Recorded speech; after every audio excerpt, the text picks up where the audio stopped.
All right, so I have been getting more questions about setting appointments, hiring setters. How do I know when's the right time? Instead of having to repeat myself, I think I wanted to create like the ultimate training. Um, and then next time when this question comes up, I'm just gonna give people these resources. This might be a long video, might be short. I'm just gonna go through and brainstorm and go through everything that I've learned, and then we'll see how far we go with this. So if you're at the point where you're like, I need somebody in here to help me with creating more appointments, handling leads, responding to inquiries, or even like going out there cold to get more meetings for me, I'm going to go through this. Here's why you should be listening to me. If you don't know who I am, my name is Win.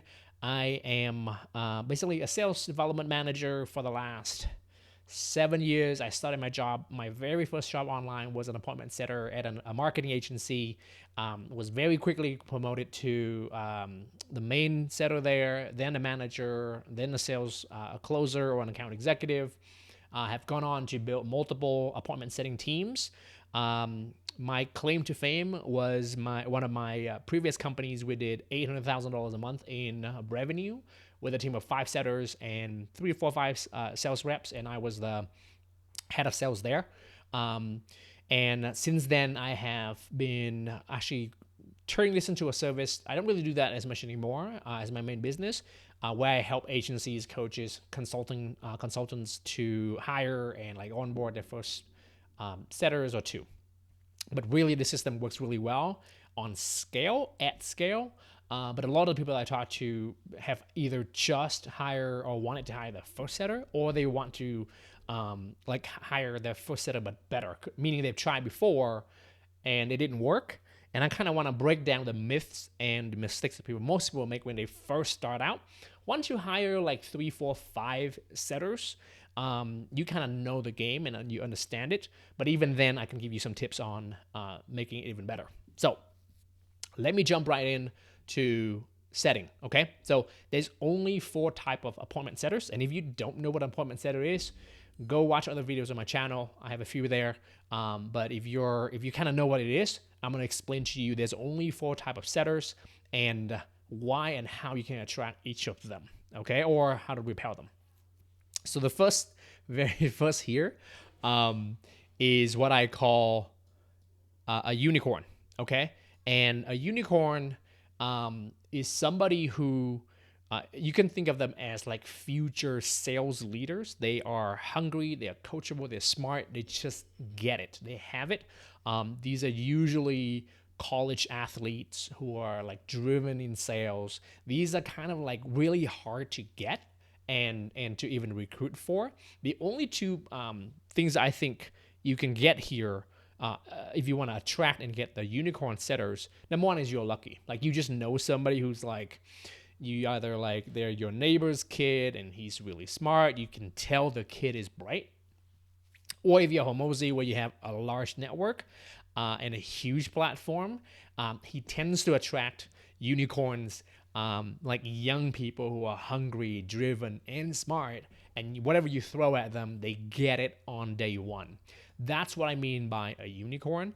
I personally have not even met one myself, where I didn't have to provide anything. I've met some really, really bright people, um, meaning they're really smart and they did great and did well in setting in the beginning, but they just don't last very long in the role, right? And they not ultimately were not salespeople. So unicorn would be kind of like really hard, and I wouldn't even try to like find your first sales rep or your setter as a unicorn. I just wanted to highlight here that one, they do exist. And the thing here is you either know how to recruit them like Hormozi and how to recognize that talent early, which takes skills and talent to recognize talent, right, in that space, or if you're just lucky, right, to get them. And I've seen other companies get lucky with this unicorn, right? So that's as much time as I want to spend on them. But if you ever find a unicorn, do everything you can to keep them. So here are some traits of the unicorns, right? One, they love a challenge, right? Whatever challenge you give at them, they're like, All right, sign me up. They're not shy and they're not intimidated by a difficult task. Number two, they're insanely smart. They're just early in their career. So in some ways, they just don't know what they don't know yet or their value in the marketplace. And so if you can tap into and find these people early, I think this happens a lot more in the tech space or finance space where like the money or the promise of growth tend to attract really bright people at a young age. Whereas in the coaching, even agency consulting world, really most businesses or most companies in this space don't really have the growth potential. So an example there would be like Facebook in the early days, Dropbox, right? Some of these big tech companies that you hear about tend to attract unicorn talents. So that's why I want to kind of like spend as little time as possible here. But hopefully you're lucky. But then if you're lucky, you need to know how to recognize them, right? And you kind of get a sense here, right? That it's just that person who you just feel like you get it, like they get it, and they're just really fun to hang around with. And they're young, they're energetic, it's just lovely, right? Now, let me spend the more time on the rest of them. So the second one is what I call chip on the shoulder type of candidates. These people will be great if given the opportunity and the right support. I would say this is my favorite hiring pool right here for a couple of reasons. One, it's easier to find. Two, you actually get more out of them potentially than a unicorn. And number three, they're not as hard to find. Okay, these are people, and I would put myself in this spot right here, chip on the shoulder. Um, think of these people as they have something to prove or they're trying to change career, but they're coming from a career space already that actually are have like the prerequisites of what a great setter would need to be, or someone who's like trying to prove themselves, right? So me, I'm definitely in this spot. Like I would not, if you met me back in 2017 when I first started my job, my online career, you would not think of me as a unicorn. But I had something to prove. At that point, I tried 7 other entrepreneurial ventures to try and make it, quote unquote, make money online. And I was actually failing on every one of them. And I had this like insane burning desire at that moment in time to do whatever it takes to quote unquote make it. That's the best type because unlike the unicorn where they don't even have to try that hard to be great, the people with a chip on the shoulder works really hard because they know that this is one opportunity that are given to them that they don't get otherwise. So they work harder to prove themselves, and they learn and they absorb information like a sponge, right? Similar to unicorn. The unicorn just don't have to really try that hard. And that's why sometimes you don't keep the unicorn because one, they realize very quickly because they're smart that they are much more valuable in the marketplace than being just quote unquote a setter, right? They go on to become closer. They go very quickly. They go on to like actually lead teams and be head of sales. These would be the unicorn. An example of unicorn here, I would say on LinkedIn, there's a guy named Mark. It'll come back to me, but not to detract from the point. So I was a chip on the shoulder type of guy, right? So how do you know where these people are and how and like what do they look like, right? I have hired teachers very successfully, door-to-door sales rep. I've hired line cooks, marketers, copywriters, you name it. These are the most valuable people to hire because they're easier to find. And also the other thing I haven't mentioned is it's actually usually cheaper to work with these guys and me because, again, they're working for an opportunity and they're willing to work for less. Okay, that's a good. You can view that however you want, but I was in this spot and I was happy. to be quote unquote paid less than what I think I was worth with my degrees, all of that stuff, right? There's more to this list than just this, but the other one too is anyone that have like entrepreneurial spirit. So like if they've tried to entrepreneurial, they've tried to start businesses in the past, are all good signs. People that like have started businesses, like had a lemonade stand when they were little, like traded baseball cards in college. All of those people are great here. You just have to know how to like maintain and keep them. But this is where you find them, right? And then I guess we'll talk about how to maintain them in the future. Third place is B players. So the reason why I include this is first, no one wants B players, right? But you're going to end up with B players anyways. There will always be B players who either apply for your job or end up being on your team. It's fine if you have a short-term, let's say a short-term appointment setting role where you don't need like really, really great A players. Why? Because A players don't want short-term things, right?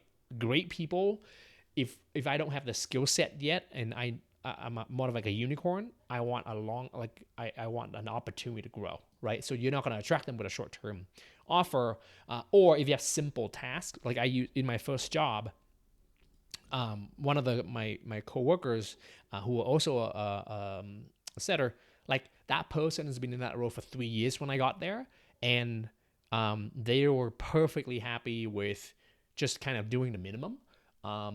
And just responding to whatever inbound leads that were coming in. And that's fine, right? That's what they were comfortable with. And that's what the company needed to get to that point. But it wasn't one of these two, right? Like I would have never promoted that person to like a different role in sales because they didn't really want to do that. So right, it didn't have a chip on the shoulder, and they're not unicorn. Right? But if you have something short term that you need, it's simple, you can give it to a B player and that's fine.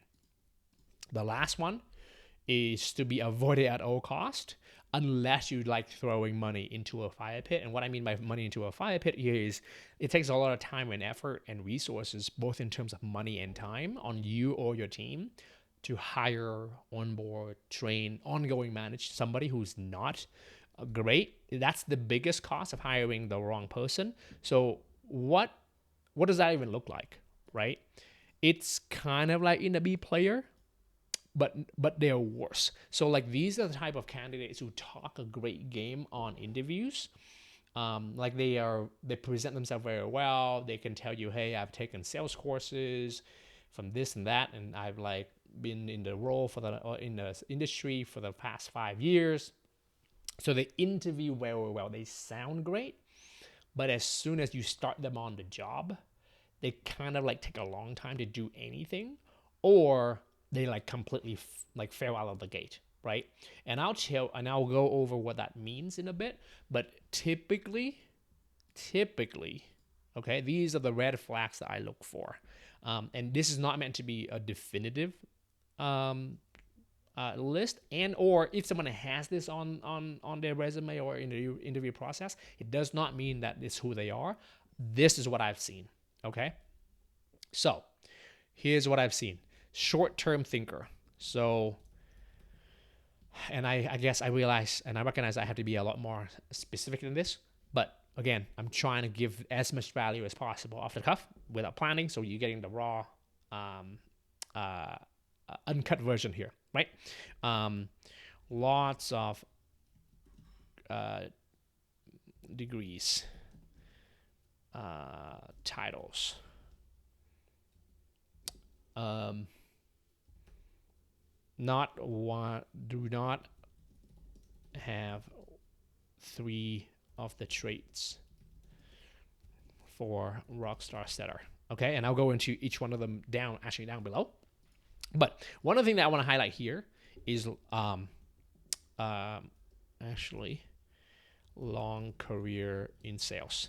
Okay, these should cover most of it. So short-term thinkers means if you see somebody who has been in insurance sales for 3 months, and if in the interview they say that, and they are trying to go into an appointment setting role now, it's a yellow flag. I think the one that always kind of like stand out to me as yellow and red flag for me is number one, a long career in sales. So this person could have been a sales manager 3 years ago, and now they're applying for a setter appointment, a setter job. They've been a closer for a while, and now they're going to appointment setter. They have worked in like other industries for 10, 20 years, and now they're going to setter. Now, some of these might be contradictory to this point above here, but I'll draw the difference here in a bit. The second one is if they have a lot of degrees or titles or certifications in sales, it's also a yellow flag for me. And you might think like, why would that be the case, right? Like if they have a lot of certifications, they should be good at sales, right? But that's kind of like part of the problem, and why this part costs most people most company a lot of money is because on the surface it sounds like it should be a good thing, right? So let me tackle one of them. Long career in sales. The problem here is not that they cannot do the job. The problem here is that they probably don't want to be doing the job for very long. As you probably know, if they're in sales, if they've been closing, they're used to that commission, high pay, whenever they close a deal, right? With appointment setting, is the exact opposite of that process where they make very little money per appointment, and they're all great setters. These people up here, all they want to do, if they're right, actually they're made for sales, is they all want to make more money and they want to progress and like get promoted.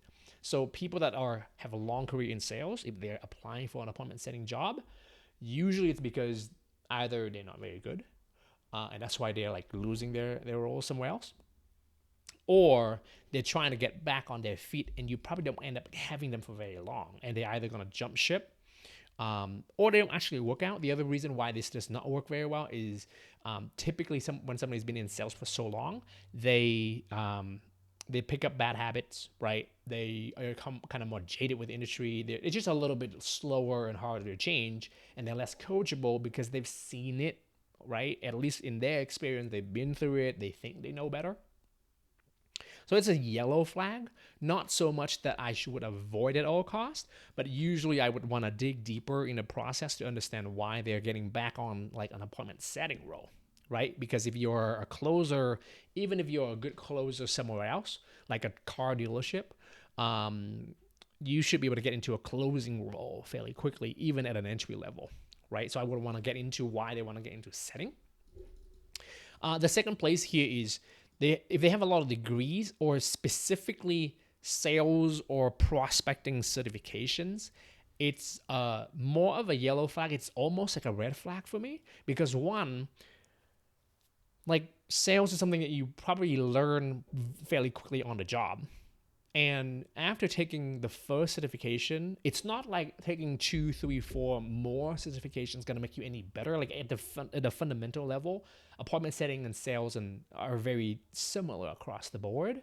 And I've met so many candidates who have like 3, 4 different prospecting and sales trainings in their resume, and they talk a great game on the interview, but like their demeanor is not there, their language and the way they speak are not very impressive, or like just turned on.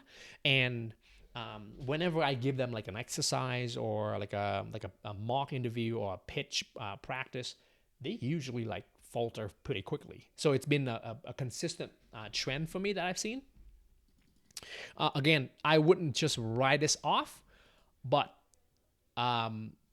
and I realize I have to go in more details on how to even test these candidates, but these would be like the 2 and 3. Actually, this one here, kind of yellow red flags to avoid or to start questioning and really digging deeper.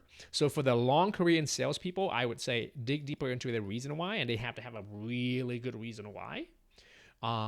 Why some of the whys that would be acceptable would be they say, hey, I love you, or I love your company, and I'm willing to do whatever it takes to work with you. That's good. Even then, you kind of want to have your antenna up for like anything that they might be just saying that to please you. Lots of degrees. How I would vet this out is to give them actually a mock call right on the during the interview process, if they're like that great and taking those so many certifications, they should be able to perform a mock exercise decently. Lastly is if they do not have the 3 trait of the rockstar setters, and I'll go into what those things are. Now, the beautiful thing about this is if you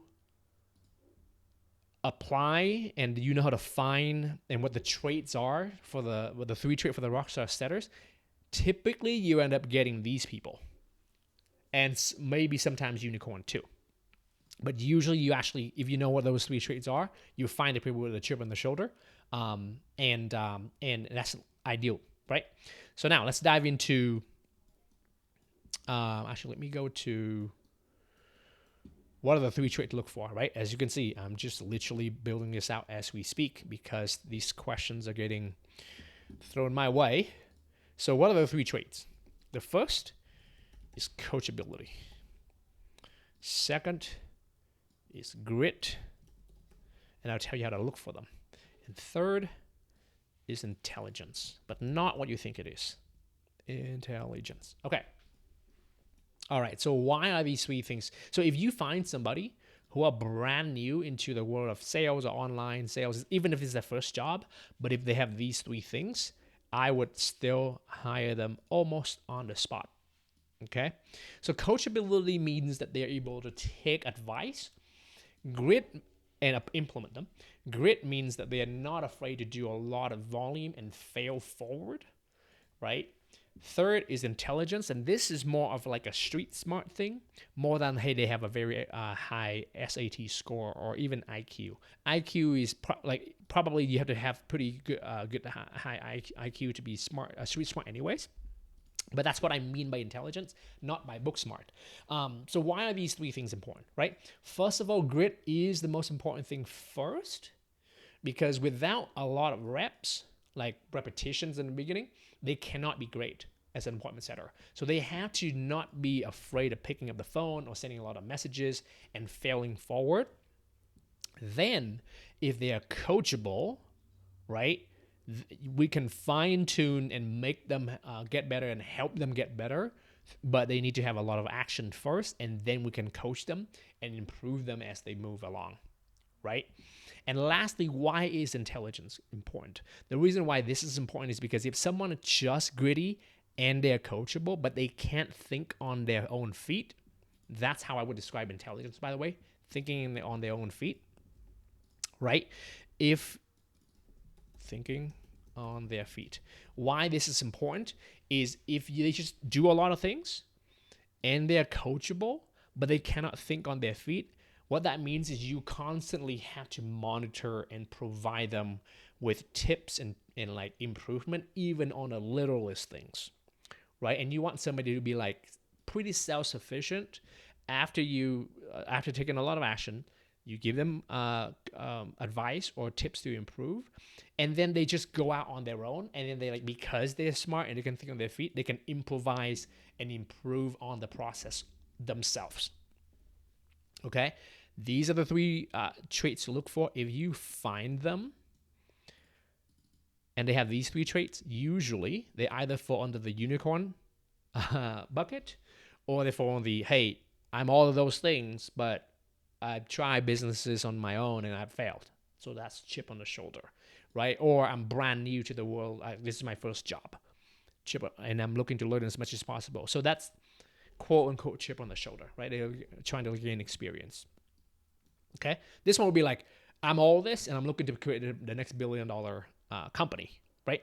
Or make a lot of money with you because you're Hormozi. So those are the 3 traits to look for, and I will teach you how to find them and actually how to tease them out and find and actually test for all of these 3 in the interview process. And that way, you're going to filter out everybody who's not going to be any of these things. And then on day 1, they will perform. Okay? All right. So now that's kind of like the high level on setters. Now, the next question that you should try to answer for yourself is, what kind of setters do I need?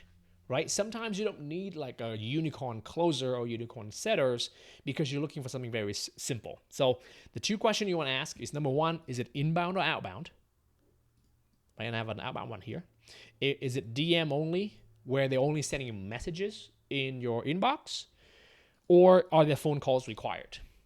Okay, those are the 4 kind of boxes that you need to kind of answer. So if it's inbound only and they're only in your DM, responding to messages that people come inbound to you, then you don't need a setter in that traditional sense of a salesperson. You need a VA, right? Like an admin VA. And this can be done through like onlinejob.ph, Upwork, wherever you call it. You need a VA. You don't need an appointment setter in that sense. And you just need really good processes, right? Step-by-step processes for the VA to follow. So that would be like, hey, whenever this person send me an email or DM me, send this message number 1, send this message number 2, send this message number 3. Literally, that's all you need. And this will run you between $500 to $1,000 a month, right? And you don't need to pay any commissions, all that. That's all taken care of because they are a VA. Now, if they need a phone call and it's inbound still, then you need to hire what I call a better VA. And what do I mean by a better VA, right? This person doesn't need to have very good spoken English. Like they can have like kind of choppy internet.